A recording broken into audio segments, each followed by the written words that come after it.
94 FM de Natal ao Jornal da Cidade. Bom dia, Ana Ruth, muito obrigado pela oportunidade. Doutor Gugel, a impressão que a gente tem é que todo mundo agora tem refluxo. A pessoa, não, tô com tosse. Não, é um refluxo que eu tenho. Não, aí senti um mal-estar. Não, um refluxozinho que eu já fui... O que é o refluxo, doutor Gugel? Bem, antes de tudo... É uma epidemia de refluxo.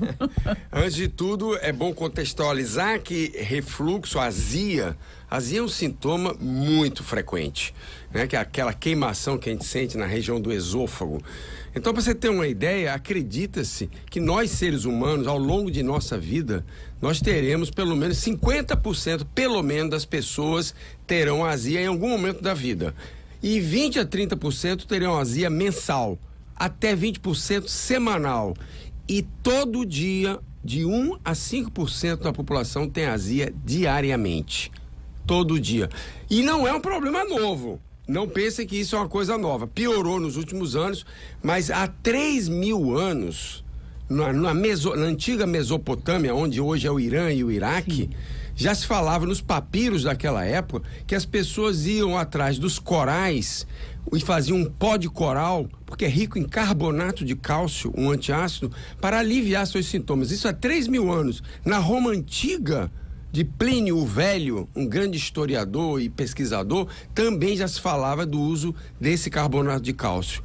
E a coisa continua na história da humanidade, né? Se você for ver, Shakespeare, na obra de Shakespeare já existia o tal do heartburn, né? Que hoje não tem aquela conotação romântica dos livros de Shakespeare, mas hoje heartburn significa queimação na região do esôfago.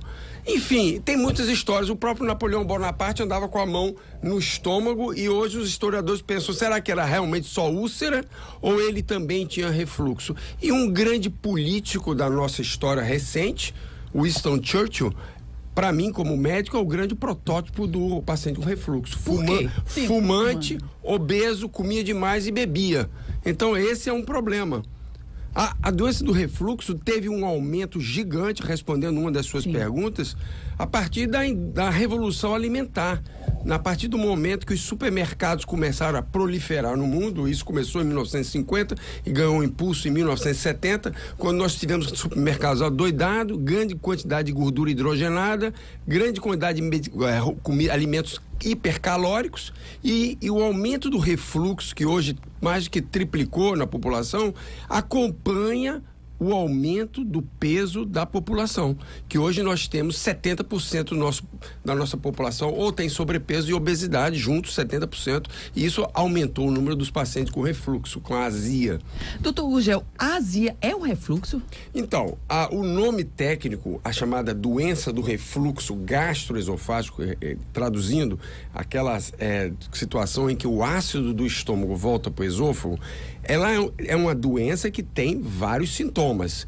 Um dos sintomas, aliás, o mais frequente é a azia, que é aquela queimação. Mas o paciente que tem a doença do refluxo... E a tosse chamado pigarro. Pronto, isso para você, então, que é uma comunicadora, imagina. Você deve sentir muito isso, né? Mas os sintomas típicos, chamados sintomas típicos, são a azia, a regurgitação, a dor torácica, a dor na região do tórax, a sensação de entalo quando a comida vai passar, a gofada que eu falei, que é a regurgitação, o paciente bota o alimento para fora. E esses são os sintomas típicos, soluço, a eructação, que é o arroto. E os sintomas atípicos são justamente esses que você falou, desconforto na garganta, tosse crônica, disfonia, que é a dificuldade para a voz sair, são sintomas atípicos, muitas vezes atribuídos ao refluxo. Agora, doutor Gugel, e como o refluxo, ele é provocado pelo quê? Você já falou sobre a questão da alimentação, mas a sensação que a gente tem é que o refluxo não tem cura, ou seja, é uma doença crônica.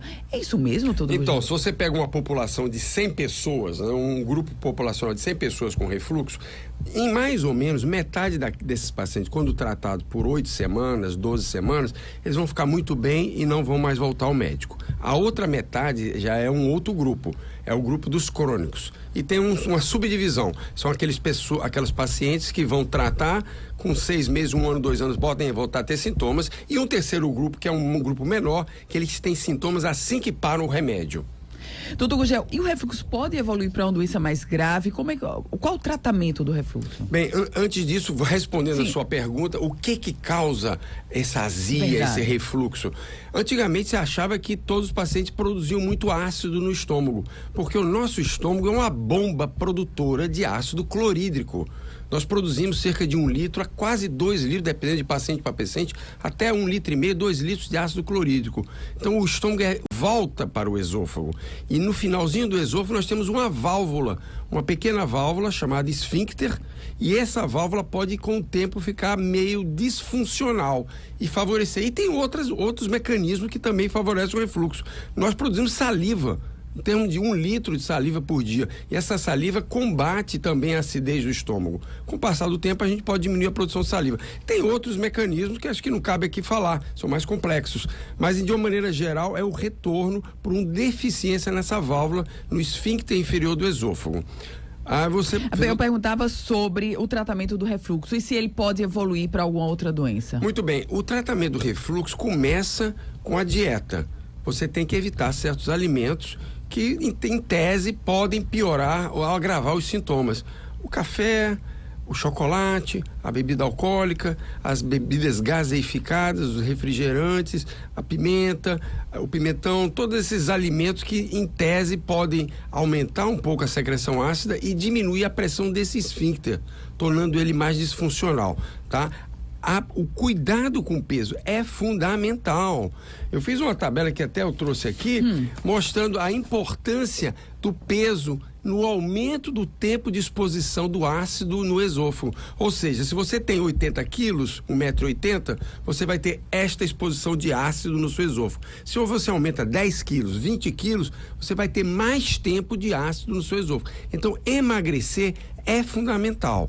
Com relação ao tratamento medicamentoso, sim, tem as medidas comportamentais. Você evitar de comer e se deitar logo em seguida, fazer grandes refeições à noite, tá? Isso tem que ter certos cuidados. Talvez levantar até a cabeceira da cama em determinados casos, quando o paciente tem uma hérnia de hiato, quando o estômago subiu em direção ao tórax. Com relação aos medicamentos, hoje em dia existe uma gama enorme de medicamentos, mas a família de medicamentos mais famosa que ajuda a combater o refluxo são a família dos omeprazóis, que surgiram próximo do início da década de 90. Mais ou menos em 1989, aqui no Brasil, surgiu o omeprazol, o pai de todos. Nos Estados Unidos já existia 2 anos antes. E nós temos 35 anos de uso de omeprazol e familiares do omeprazol, pantoprazol, esomeprazol, rabeprazol e assim por diante. Então, esses remédios são os mais prescritos no mundo em termos de tratamento de doença digestiva. Nos Estados Unidos, o omeprazol é o 9º prescrito, com a prescrição de cerca de 60 milhões de comprimidos ano. Ele perde só para alguns antihipertensivos e remédios para diabetes. No Brasil também ele é muito prescrito, ainda continua sendo muito prescrito, e ele tem um efeito fantástico na redução da acidez e controle dos sintomas. É claro que quando o paciente tem doença crônica, então aí entra uma outra discussão por quanto tempo nós vamos usar ou se nós vamos indicar um tratamento cirúrgico para esse paciente. Tá certo?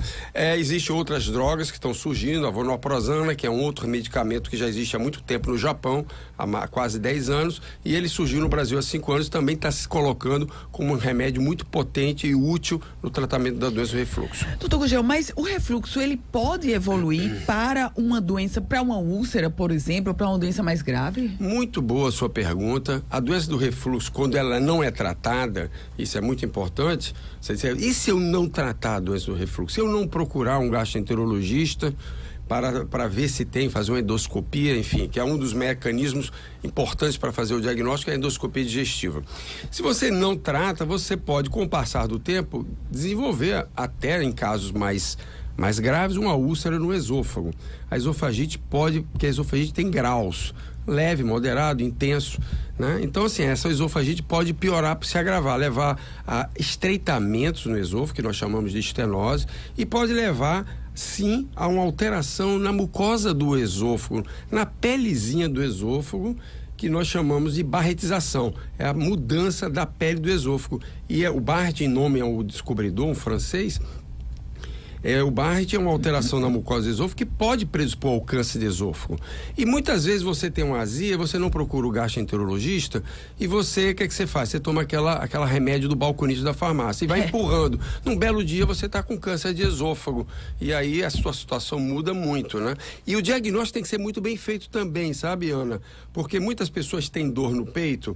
E tem duas situações interessantes para falar aqui para a clientela, né, que está nos ouvindo. Você tem dor no peito, primeira coisa você pensa, é um problema de coração. E eu acho que está certo, você tem que ir ao cardiologista para afastar. Daqui a pouco a gente vai conversar com o doutor Bruno Coutinho sobre o problema do coração. Pronto. Então, assim, uma das coisas é a preocupação que você tem um problema no coração. Então, você vai ao cardiologista, exclui a doença do cardíaco. Diga-se passagem que boa parte dos cateterismos cardíacos normais no mundo, quando você vai ver, é doença do refluxo. Tá certo? Então, isso provavelmente você pode perguntar ao Bruno, o Bruno vai dizer. Por outro lado, eu uma vez recebi um paciente no meu consultório e o que o paciente falava? Doutor Gugel, eu quando vou jogar tênis eu tenho azia. Nossa, eu tenho muita azia quando vou jogar tênis. Eu queria fazer uma endoscopia. Eu olhei para o tipo físico dele, tinha 75 anos, era truncado, tinha história de tabagismo, o pai já tinha infartado. Eu disse, olha, o seu problema é cardíaco, deve ser, hein?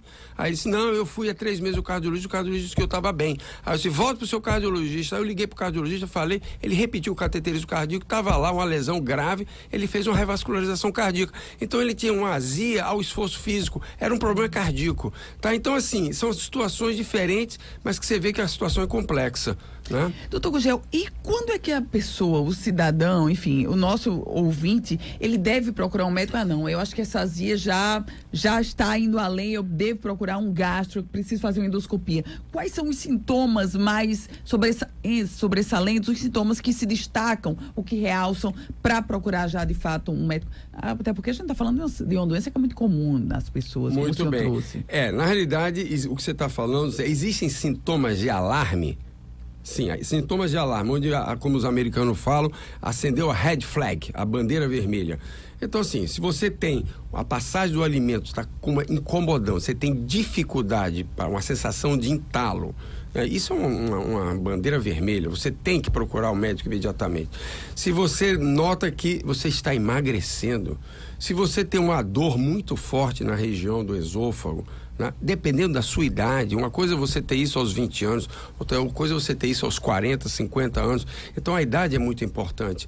Então são os sintomas de alarme. Você acorda de madrugada, sufocado, com a regurgitação, a sua mulher pensa que você vai morrer ali de madrugada. Você tem que procurar o gastroenterologista para discutir uma endoscopia logo. E não se automedicar. A automedicação é muito perigosa, né? Então... Doutor Gugel, falar em automedicação, água com limão e o chá de espinheira santa resolve? Olha... Você já deve ter ouvido muito falar. Toda hora, todo instante. Primeiro de tudo... Porque o doutor Google resolve tudo.